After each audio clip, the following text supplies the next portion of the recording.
Fort Prinzenstein. This was put up by the Danish. It's a Danish fort. They started the construction from 1700, they completed 1784. They were buying slaves from Togo, Benin, Nigeria, and other parts of Gold Coast, now Ghana. So those slaves were transported by foot into the fort over here. They were kept for 1 or 2 months and then finally transported over the Atlantic Ocean. And then most of them were sold in a Danish Norwegian island, St. Croix and Thomas St. John.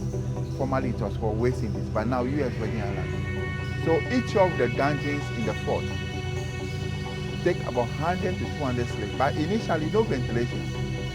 It was after when the fort was sold to the British, that was the time they created windows that we are seeing today. So inmates lived there and they were dying to insanity conditions. Even the water, they will pour it under the door. They have to use their tongue to lick it. Food were thrown to them, they struggle for it, and finally they use hot iron, which bear the name of the company, to mark various parts of their body for easy identification. And the trade by then was so persuasive that even the smallest community, they have to go on a warpath in order to secure slaves, to get arms, to defend themselves when attacked. And unfortunate one were them asked to establish slave market. We have the Atoko slave market. It's just like how Asimanso, Salaga, Sandema slave market is. So the slaves were put on display like any marketable commodity, and they were sold to the highest bidders. They also used shea butter or palm oil to rub the body of the slave just to make them very attractive to the buyers. And then Samori and Babatus in the north, they were also raiding, kidnapping, and they channeled some of their slaves through Tetekrachi down here. That's the northern side of Volta into the fort. So when the slaves arrived, they were sorted, weighed, branded, and then they opened their mouth to estimate their age by the state of their teeth. They count the teeth. When it's up to 32, they know they're fully grown adult. So children and younger slaves, they were counted as quarter, half to 3 pieces of cargo, depending upon the estimated commercial value. So this is the female section of the fort, where we are standing now. This is the female section of the fort. Behind you is the ocean block. This is why they do the selection of the slaves before being put into the various dungeons. So this is the female section of the fort. And then the other side is the male section, where the sea have taken part. So we are going around to have a look. Mm-hmm.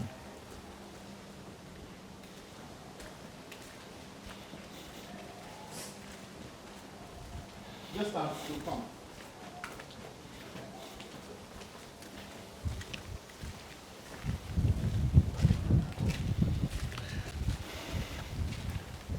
So over here, this is where the female slave bath. So when they are taking their bath, governor stand at the top, point at the one he admire, sleep with them. That's why you have a lot of mulattoes in Kita. The water that they bath remains here in case they are thirsty. They drink the same water that they were bathing with.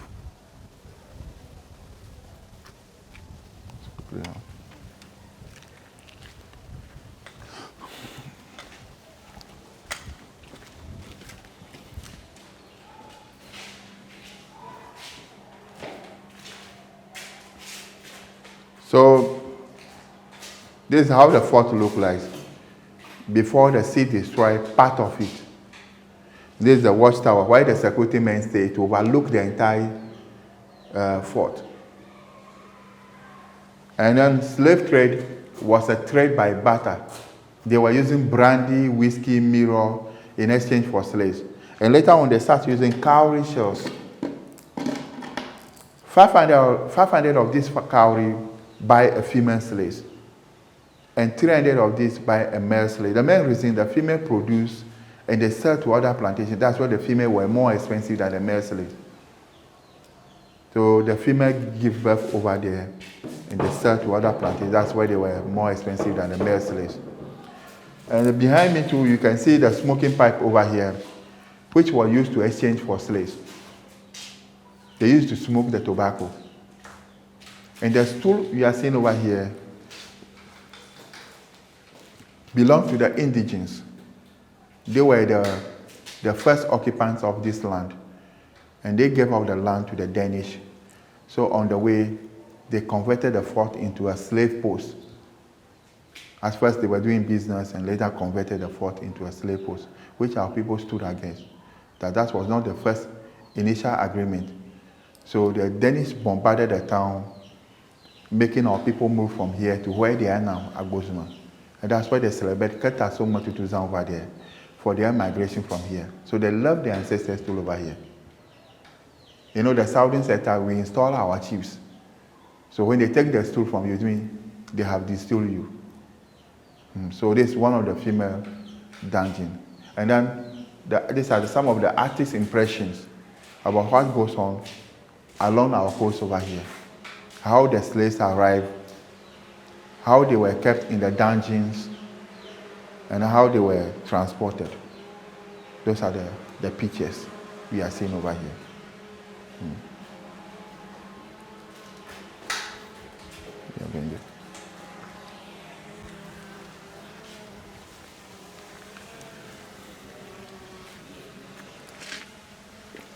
This one is a spine of a blue whale. This is a real bone of a whale. The whale tried to capsize the ship, and they managed to kill it, and the bone remains here up to today. This is a real bone of a whale.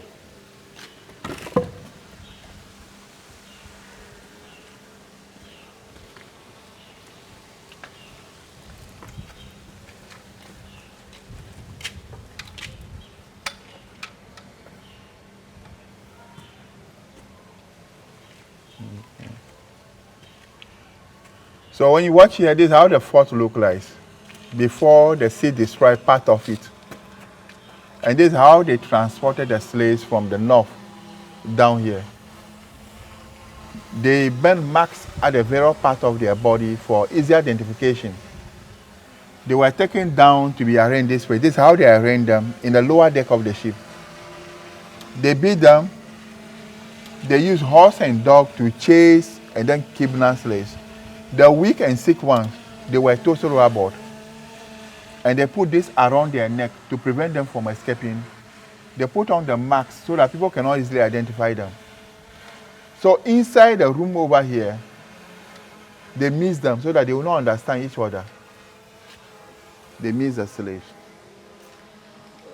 After the whole mention on it. Okay, I'll do so.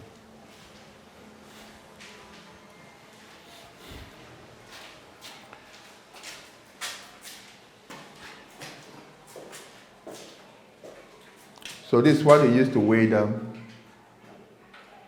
They weigh the slaves to see how strong and fit they are before they buy. And after buying too, they want that slave to maintain that required strength. When they realize that he loses it, they tie a block at their back, throw them into the sea, because they were in need of strong slaves who can work in a sugarcane or cotton plantation for them. So this is what they used to weigh them to see how physically fit and strong they are before they buy.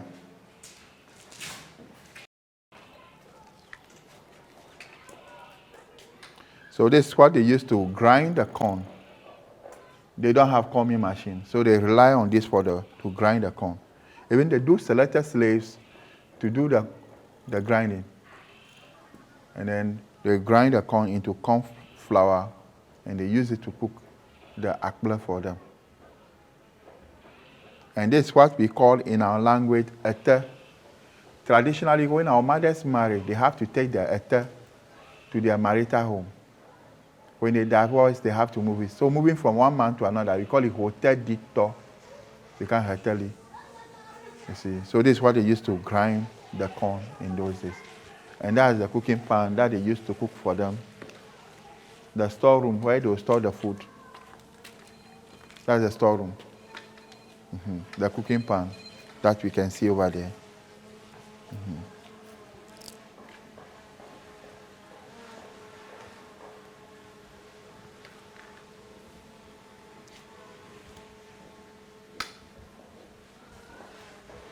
So that's the storeroom where they kept the food that they cooked for them at that time.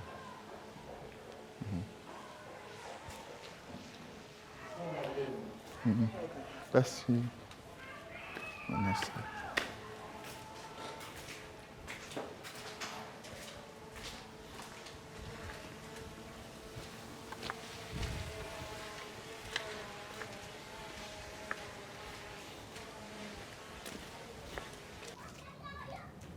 So over here, some of the slaves were chained over here. This very gutter ran through the rooms. So the slaves will be in leaking from the gutter because they fear that when they open to give them food or water, they attack them. And when the slaves were about to be taken away too, they starved them for 2 days. So they become weak. And they lead them through the tunnel to the gate of no return. From there, they were taken away. That's quickly. Okay. So they secure the slave by 2. They will chain one right leg to another left leg. So this is what they used to chain the leg of the slaves in those days.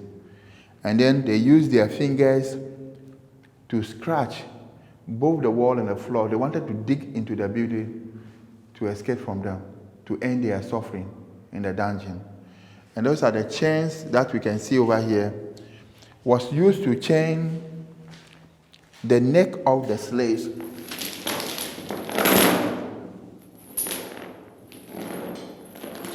This is what they used to chain the slaves.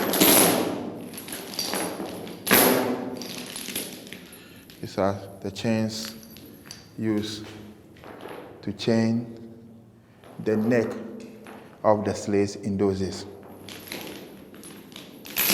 And this is what they used to chain the leg of the slaves. So this is one of the rooms or the dungeon where they kept the hardened slaves in those days. And this is what they used to carry the dead ones, throw them to the sea. This is what they use. And these are the heart used by the slave masters. You can see the heart. These are used. And then the key that they used to open this very padlock. You see the padlock? See here. These are the padlock, the keys that they used to. And these are the padlock that they use, the key. So that's the Danish padlock. It's a Danish padlock that they used to lock the shackles at that time. And then in those days too, they realized that some of our forefathers were having powers that when they lean on the wall, they would just say 1 or 2 words, vanish. So they put mercury inside the walls of the fort. And those that attempted got stuck. That's why when the sea was destroying the fort, you can see human remains inside the walls of the fort. And from Accra to Benin, it's called Slave Coast. From Accra to Azim, Gold Coast, and Ivory Coast. So the Europeans were doing ivory, gold, and slave. So over here, they were taking slaves from Togo. Togo, they have a slave market called Anejo Agbedafo. Benin, they have Wida, Glepa, Abome, and then Badagry. So those slaves were transported into the fort by foot. And then Samori and Babatus and all those people also bringing slaves through Tetekrachi down here, and including the southern belt and then the northern side. All those slaves move. And this is the only fort in the eastern section of Ghana and then Volta region. So this is the only fort. And this is the only living monument where the slaves were held before being transported. Let's see this.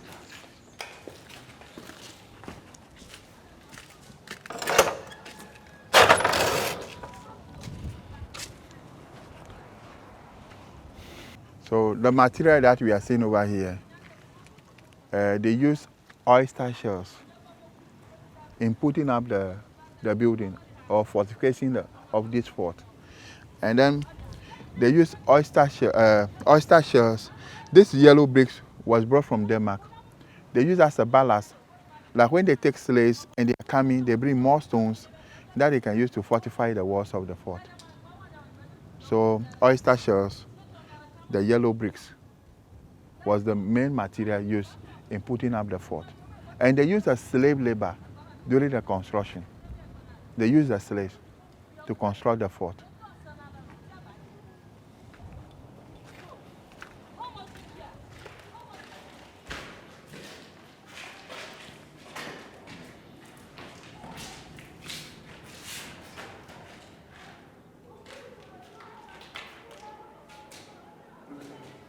So this is one of the dungeons where the hardened ones were kept before being transported.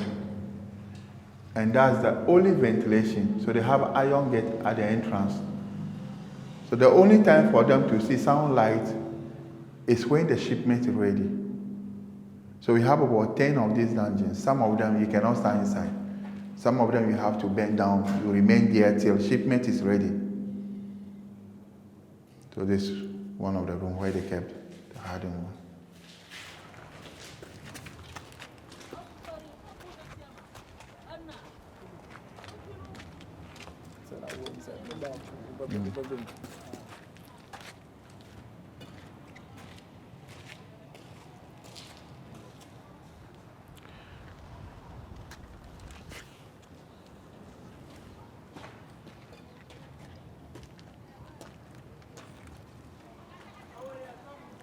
So 3/4 of the fort is taken by the sea. This is half of the fort we are seeing today. So the top, that's where the governor of the fort stay. So being surrounded with cannons and then cannonballs. So they use the cannon to defend the fort against attack. So that's the top of the fort. And they have the governor office and the residence over there. So as you can see, I was telling you, this portion have been taken by the sea. The fort extended to where the sea is. But look at it now. It's gone. Formerly from the fort to the sea is about 4 to 5 miles away. And Okata is the lowest point in Ghana. We are below the sea level. Unlike Accra, Cape Coast, they have a rocky coast, but we have a sandy coast. So erosion started gradually. In 1980, the sea came and destroyed the fort.